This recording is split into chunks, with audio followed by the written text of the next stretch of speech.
नमस्कार प्यारे बच्चों, आप देख रहे हैं मेरा YouTube चैनल मुनीश मैथ, जिसके अंदर हम छठी कक्षा का गणित करने जा रहे हैं।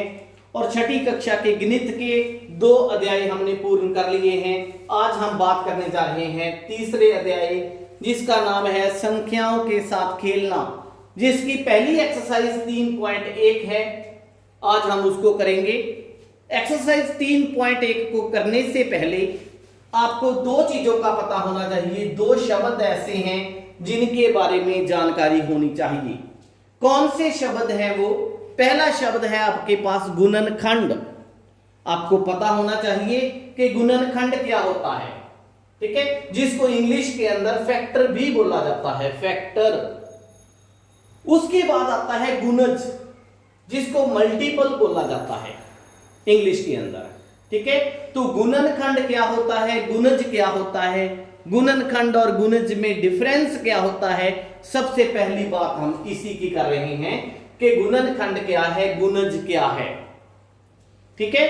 अगर पहले मैं एग्जांपल देकर आपको समझाऊं, एग्जांपल लेते हैं। मेरे पास कोई नंबर है, जैसे नंबर है 12, ठीक है, इसको 2 लिखता हूं। 12 मेरे पास एक नंबर है। मैं इस 12 के एक तो लिखता हूं 1 2 3 4 6 12। एक तो मैंने ये अंक लिख दिए। दूसरे अंक मैंने लिखे 12 24 36 48 60, ये अंक लिख दिए। ठीक बेटा, अब मेरे को बताओ, इनका संबंध भी 12 के साथ है, इनका संबंध भी 12 के साथ है, लेकिन दोनों के संबंधों के अंदर अंतर है। क्या अंतर है? ये भी 12 से रिलेशन रखते हैं, संबंध रखते हैं। कोई चाचा ताया, कोई ना कोई कुछ ना कुछ 12 का ये जरूर लगता है, और ये भी 12 के साथ संबंध रखते हैं, लेकिन दोनों का जो संबंध है वो अलग प्रकार का है ना। अगर अलग प्रकार का संबंध है तो कैसा संबंध है, इसके बारे में हम पहले बात करेंगे। सबसे पहली बात, 1 है, 2 है, 3 है, 4 है, 6 है, 12 है। ये सभी अंक आप अगर देखें तो ऐसे अंक हैं जो 12 को विभाजित करते हैं। क्या करते हैं? 12 को विभाजित करते हैं, ठीक है। तो फिर ये कौन से अंक हो गए? 12 को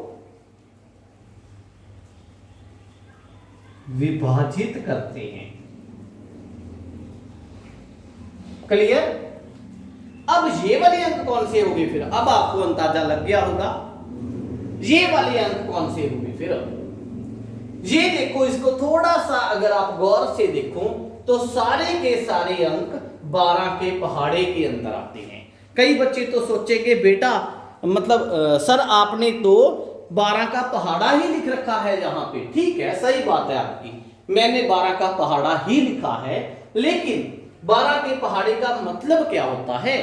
12 के पहाड़े का मतलब है कि सारे के सारे अंक 12 पे क्या होते हैं?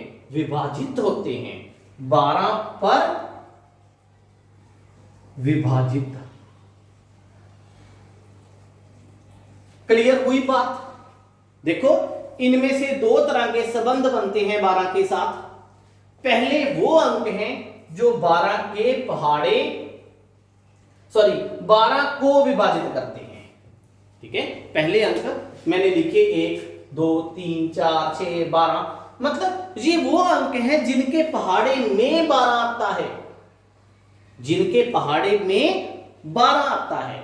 लेकिन नीचे वाले वो अंक हैं, ठीक है, जो 12 के पहाड़े में आते हैं। देखो बेटा, दोबारा फिर बताता हूं, सोचने वाली बात है। ये वो अंक हैं, कौन से अंक हैं? जिनके पहाड़े में 12 आता है, ठीक है। ये वो अंक हैं नीचे वाले जो 12 के पहाड़े में आते हैं। अब बात क्लियर हो गई आपको? जिनके पहाड़े में 12 आता है, जिनके पहाड़े में 12 आता है, ठीक है, तो फिर वो जो अंक होंगे उसको हम बोलते हैं गुणनखंड। क्लियर? और जो 12 के पहाड़े में आती हैं उनको हम बोलते हैं गुणज। अगर बच्चों आप उलझ रहे हो तो बस सिंपली इतना सा याद रख लो कि जो गुणज का मतलब पहाड़ा लिखना, ठीक, गुणज का क्या मतलब है, पहाड़ा लिखना है। और गुणनखंड का क्या मतलब है, वो सारे अंक लिखने हैं जिनके पहाड़े में 12 आता है। रह जाएगा याद, ठीक है।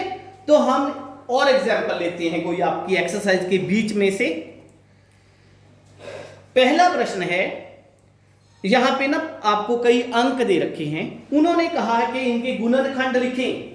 जैसे पहला ही प्रश्न है 24 के गुणनखंड लिखें, तो हल क्या होगा बेटा, 24 के गुणनखंड कौन से होंगे। सबसे पहली बात, एक तो आपने सभी के अंदर लिख देना है, क्योंकि एक हर संख्या का गुणनखंड है, एक के पहाड़े में हर कोई संख्या आती है, ठीक है, एक आ गया। फिर 2 पे देखो 12 24 आता है, 2 के पहाड़े में आता है 12 दूनी 24, 3 के पहाड़े में 24 आता है, 3 8 24, 4 के पहाड़े में 24 आता है, 4 6 24, 5 के पहाड़े में 24 नहीं आता, 6 के पहाड़े में 24 आता है, 7 के नहीं आता, 8 के आता है, 9 के नहीं आता, 10 नहीं आता, 11 के नहीं आता, 12 दूनी 24 आता है। बेटा जब आप इसके हाफ, इसके आधे पे पहुंच जाओ ना, आधे के बाद तो फिर ये इसी पे आएगा 24 की, ठीक है। आपने उसके आधे तक देखना है, आधे के बाद तो वो उसी नंबर पे आएगा, सिर्फ उसके बीच में कोई भी नंबर नहीं आएगा। ये आ गए इसके गुणनखंड, ये आपका आंसर आ गया, ठीक। इसी तरह अगर आपको कहा जाए कि गुणज लिखें, वो तो मैंने आपको पहले ही बता दिया कि जब भी आपने गुणज लिखने हैं तो आपने पहाड़ा लिख देना है, ठीक है। मान लो दूसरे प्रश्न का पहला है, इन्होंने कहा है कि 5 के 5 गुणज लिखें, 5 के प्रथम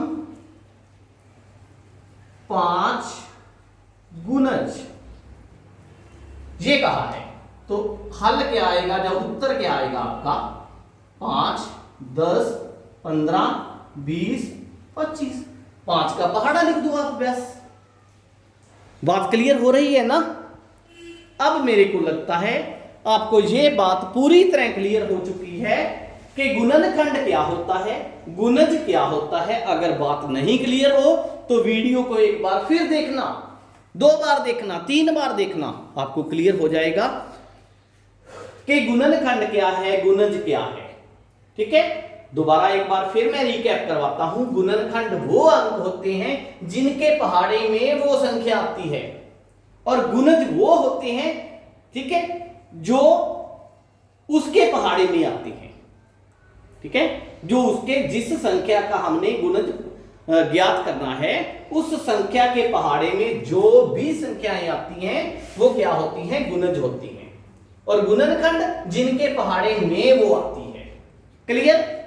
तो एक्सरसाइज 3.1 मैं पूरी की पूरी आपके ऊपर छोड़ रहा हूं, क्योंकि इन्होंने 2 ही तरह के प्रश्न पूछे हैं इसके अंदर, गुणनखंड और गुणज के। तो दोनों बातों को आपको पूरी तरह से मैंने समझा दिया है कि गुणनखंड क्या होता है, गुणज क्या होता है, ठीक है। उम्मीद है सभी बच्चों को 3.1 एक्सरसाइज अपने आप आ जाएगी। अगर किसी भी प्रकार की किसी बच्चे के मन में कोई भी शंका है तो आप मेरे YouTube के कमेंट बॉक्स में कमेंट करें, आपको उत्तर मिलेगा।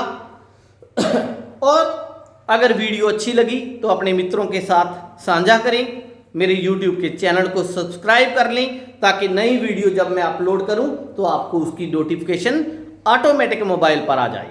Thank you.